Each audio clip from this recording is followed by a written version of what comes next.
My brother raised his glass and said, "Here's to family except for Jake. Asterisk, asterisk." I walked into my childhood home that Thanksgiving evening carrying a bottle of wine and what I thought were good intentions. The smell of turkey and stuffing filled the air, mixing with memories I had not felt in 3 years. My parents greeted me with warmer hugs than usual, and my brother Marcus stood in the kitchen doorway with an expression I could not quite read. Something felt different this time, like the air itself was holding its breath. I had been quietly supporting this family for years now, paying for things they did not even know about. But tonight, I just wanted to enjoy being their son and brother again. Little did I know that this Thanksgiving would teach me the hardest lesson about family I would ever learn. Before we dive into this story, let me ask where you are watching from tonight. Drop your location in the comments below, and do not forget to hit that like button and subscribe for more real stories about family dynamics that will make you question everything you thought you knew about loyalty. Trust me, what happened next at that dinner table changed my entire perspective on what family really means. Growing up as the middle child in suburban Ohio, I always felt like I was watching my family from the outside looking in. Marcus, my older brother at 31, was everything my parents wanted in a son.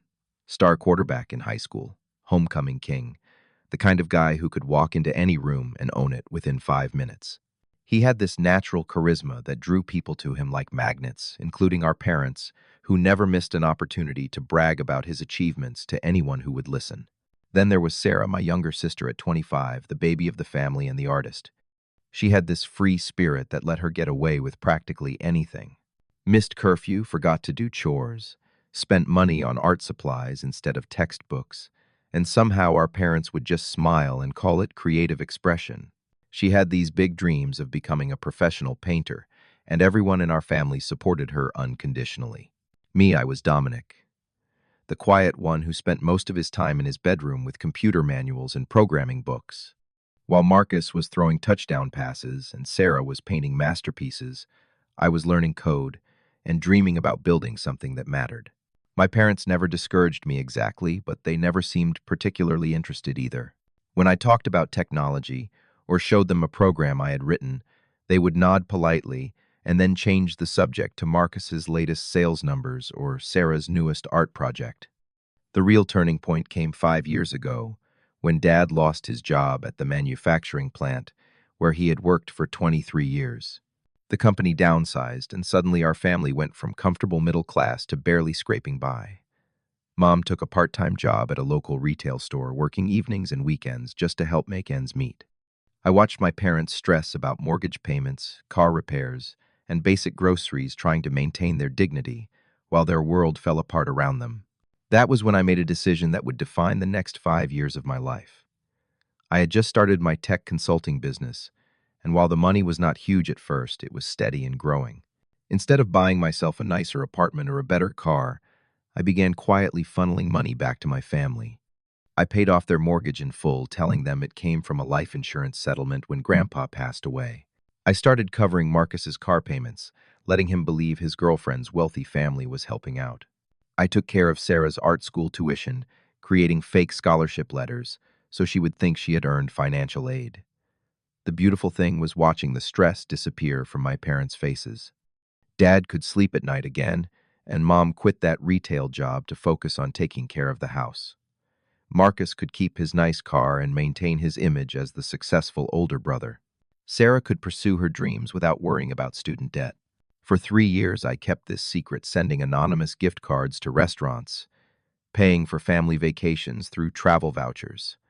I claimed to have won even covering medical bills when Dad needed surgery. But here is what I did not expect. Instead of feeling grateful for this mysterious good fortune, my family seemed to settle into the idea that they deserved it. Marcus started taking credit for some of the financial help, telling people he had connections and was helping the family out.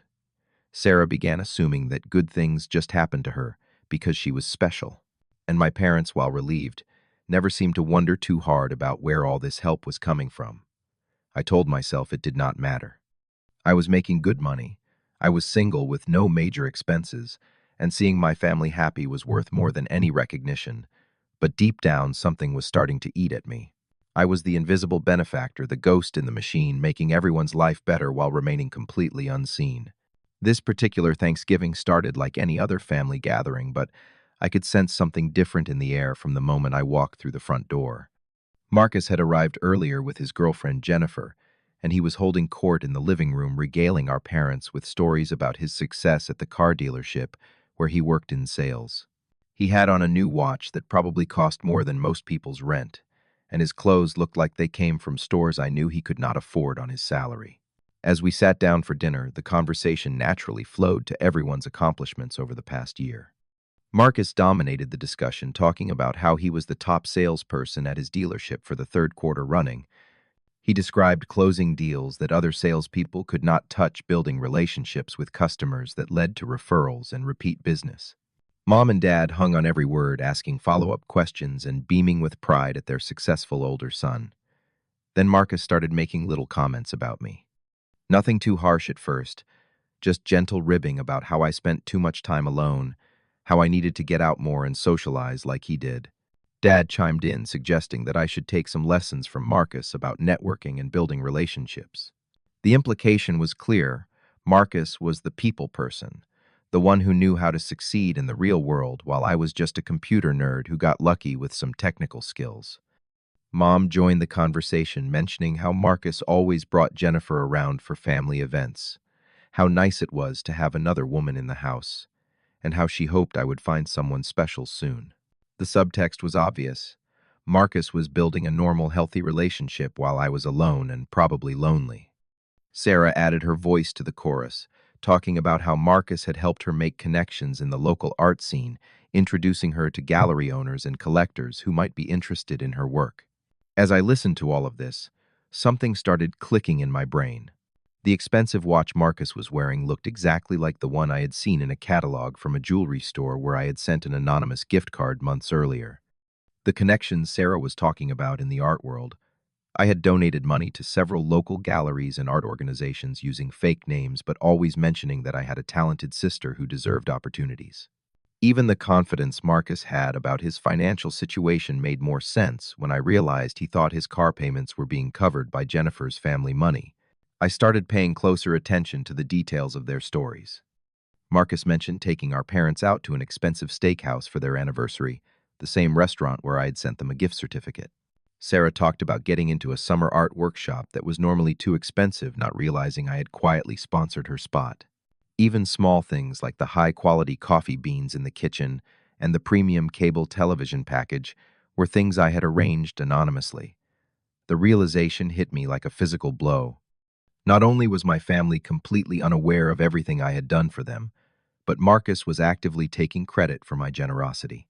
He had positioned himself as the family success story, the one who was able to help everyone else, while I remained invisible in the background, actually making it all possible. I tried to push down the growing resentment and focus on the positive. After all, the whole point had been to help my family without seeking recognition. But listening to Marcus talk about his contributions while subtly putting me down for not being more like him was becoming harder and harder to stomach. When he started making jokes about how I probably did not even know how to talk to people in the real world, I had to bite my tongue to keep from exploding. The worst part was watching my parents eat it all up. They were so proud of Marcus, so impressed by his apparent success and generosity. They looked at me with a mixture of fondness and concern, like I was a beloved pet who might never quite figure out how the world worked. The invisible son, the one who paid for everything but never got credit for anything. After dinner, Dad suggested we move to the living room for our traditional family toast.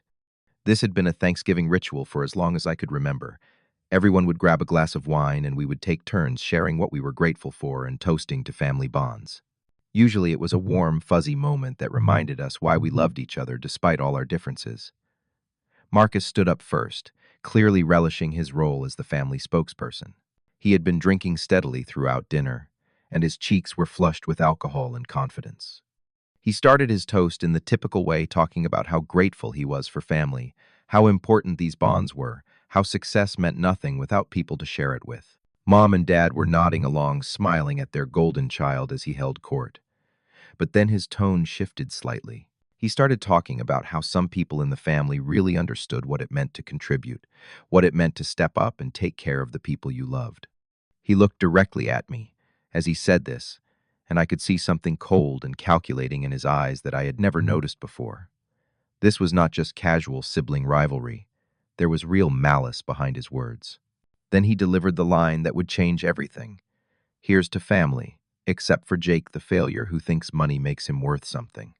He used my childhood nickname, the one that had started as a play on my name, but had evolved into something that felt diminishing, like I was somehow fake, or trying too hard to be something I was not. The room erupted in laughter. Not uncomfortable, nervous laughter, but genuine amusement. Mom actually clapped her hands together, delighted by Marcus's wit. Dad chuckled and shook his head like Marcus had delivered the perfect punchline. Even Sarah giggled, though she looked a little uncertain about joining in. I felt like someone had reached into my chest and squeezed my heart until it stopped beating. The words hit me with such force that I actually took a step backward, my wine glass trembling in my hand. This was not just a joke. This was my family's real opinion of me, delivered with laughter and applause. Marcus was not finished. Emboldened by the positive reaction, he continued his attack. At least some of us contribute to this family instead of hiding behind computer screens thinking we're better than everyone else because we make decent money. Real success is about relationships, about being there for people, about actually showing up when your family needs you. The irony was so thick I could barely breathe. Here was my brother talking about contributing to the family and being there for people while wearing a watch I had paid for and driving a car whose payments I covered every month. He was criticizing me for thinking money made me worth something, while simultaneously taking credit for financial support that came directly from my bank account. I looked around the room at faces I had loved my entire life, faces that were still smiling and nodding at Marcus's words. These people had no idea that their comfortable lifestyle, their freedom from financial stress, their ability to pursue dreams and take risks, all came from the son they were currently mocking. I was invisible to them, even as I made their lives possible. The hurt was overwhelming, but underneath it, something else was building. Anger, pure, clean anger at the injustice of it all. Not just the lack of recognition, but the active cruelty of being attacked for failures that did not exist, while the person attacking me built his reputation on my hidden sacrifices. I stood up slowly, my legs feeling unsteady beneath me. The room grew quiet as everyone realized I was about to respond. Marcus was still smiling, clearly expecting me to either laugh along with the joke or slink away in embarrassment. Instead, I raised my glass and looked him directly in the eyes. My voice was calm and steady as I delivered my own toast, to the failure who just stopped paying for everything you own. The silence that followed was deafening. I could hear the grandfather clock ticking in the hallway, the hum of the refrigerator in the kitchen, the sound of my own heartbeat in my ears. Marcus's smile faded slowly, replaced by confusion and the first hint of fear. I pulled out my phone and opened my banking app. My hands were completely steady now, my voice clear and measured as I began to read aloud. Mortgage payment to First National Bank, $1,500 monthly automatic transfer for 36 months, total paid $44,000. Car loan payment to Honda Financial, $423. Monthly automatic transfer for 42 months, total paid $17,766. Tuition payment to Columbus College of Art and Design, $2,800 per semester for 6 semesters, total paid $16,800. I scrolled through screen after screen of transactions, reading dates, amounts, and account numbers. The jewelry store gift card Marcus had used for his watch. The restaurant gift certificate for Mom and Dad's anniversary. The gallery donations that had helped Sarah get her connections. The medical bills when Dad had his surgery. The vacation vouchers. The grocery store gift cards. The utility bill payments during the hardest months. The faces around me went through a remarkable transformation. Confusion gave way to shock. Shock gave way to disbelief. And disbelief gave way to a dawning, horrible understanding. Mom's hand went to her mouth. Dad set down his wine glass with shaking fingers. Sarah started crying, though I do not think she fully understood why yet. Marcus tried to recover his voice, loud and defensive. "That's not possible. You're making this up. Show me those bank statements." But his voice cracked on the last word, and we all knew he was lying to himself as much as to us. I handed him my phone. The evidence was all there, months and months of payments, transfers, and anonymous gifts that had supported this family while they lived in blissful ignorance of their benefactor. Marcus stared at the screen, his face cycling through emotions like a slot machine: denial, anger, fear, and finally something that might have been shame. Mom was the first to find her voice. "Dominic, I do not understand. Why did not you tell us?" But even as she asked the question, I could see in her eyes that she was beginning to understand the magnitude of what had just been revealed. The room exploded into chaos.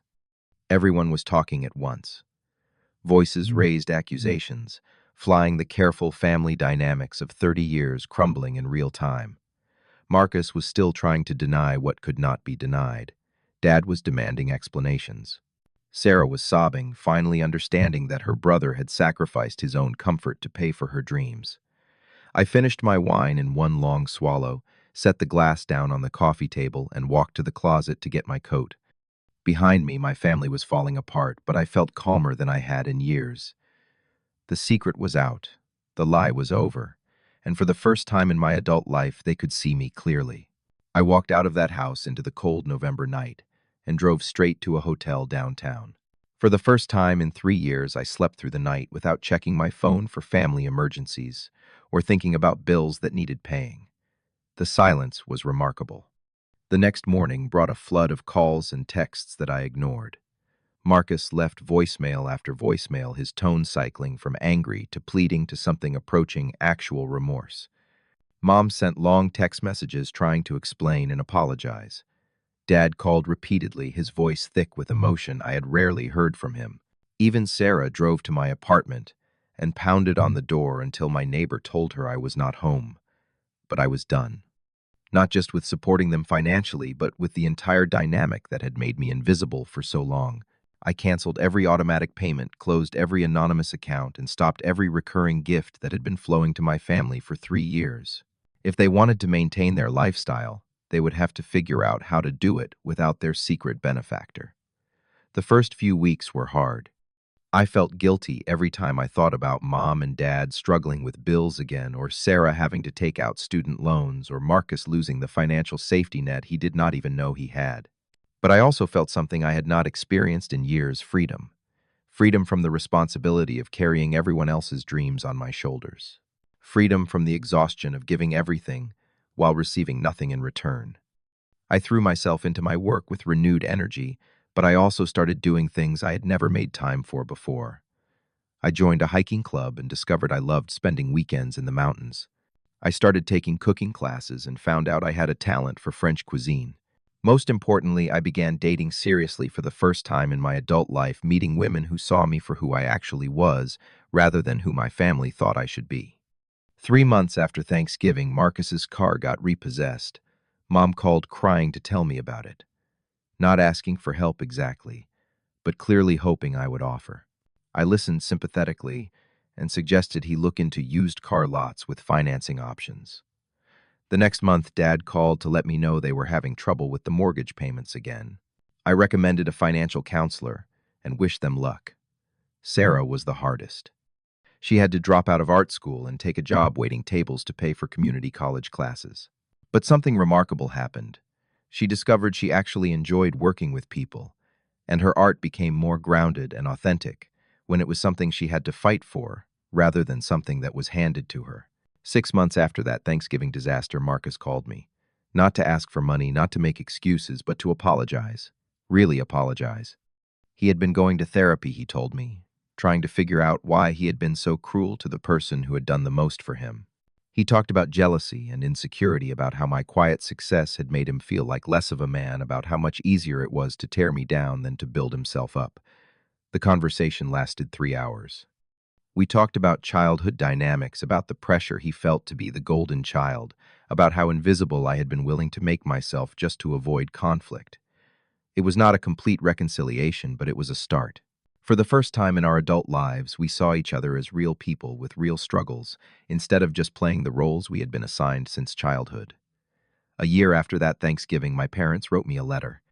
Not a text, not an email, but an actual handwritten letter that arrived in my mailbox on a Tuesday afternoon. They apologized not just for that night, but for decades of taking me for granted, for not seeing my contributions, for allowing Marcus to diminish me while I was quietly holding the family together. They also told me they were proud of me, proud of my business success, proud of my independence, proud of the man I had become without their recognition or support.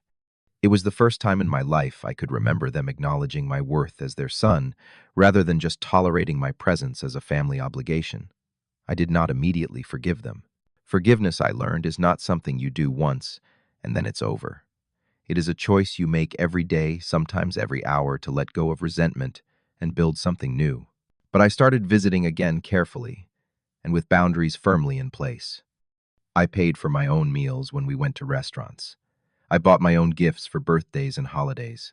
I made it clear that my support, when I chose to give it, would be transparent and reciprocal. The hardest lesson I learned was that love without respect is not really love at all. It is something else, need maybe, or convenience or habit, but it is not love. Real love sees you, acknowledges your sacrifices, and treats you with dignity even when you are being generous. Real family does not mock your contributions while benefiting from them in secret. Today, my relationship with my family is different but stronger. We have dinner together once a month and everyone pays their own way. Marcus and I go hiking sometimes, and he tells me about his new job in marketing where he is learning to succeed on his own merit. Sarah finished her degree and opened a small art studio where she teaches children's classes. My parents are managing their finances responsibly, with occasional help from all three of their children rather than one invisible benefactor. And me, I learned that sometimes you have to stop giving to teach people your value. I learned that generosity without boundaries becomes enablement. Most importantly, I learned that being truly seen by your family is worth more than all the gratitude in the world, even if getting there requires breaking everything apart first. The question I want to leave you with tonight is this. Have you ever been the invisible one in your family, giving everything while getting nothing in return? Or maybe you have been on the other side, taking someone's love for granted, until it was almost too late. Share your story in the comments below, because these family dynamics are more common than we like to admit, and sometimes talking about them is the first step toward healing. If this story resonated with you, please hit that like button and subscribe for more real stories about family relationships and finding your worth in a world that does not always see you clearly. Share this video with someone who might need to hear that their contributions matter, even when they feel invisible. And remember, you teach people how to treat you by what you are willing to accept. Thank you for listening to my story tonight, and I hope it reminds you that you are worth more than being taken for granted. Sometimes the greatest gift you can give someone is showing them what life looks like without you in it. Take care of yourselves, and I will see you in the next video.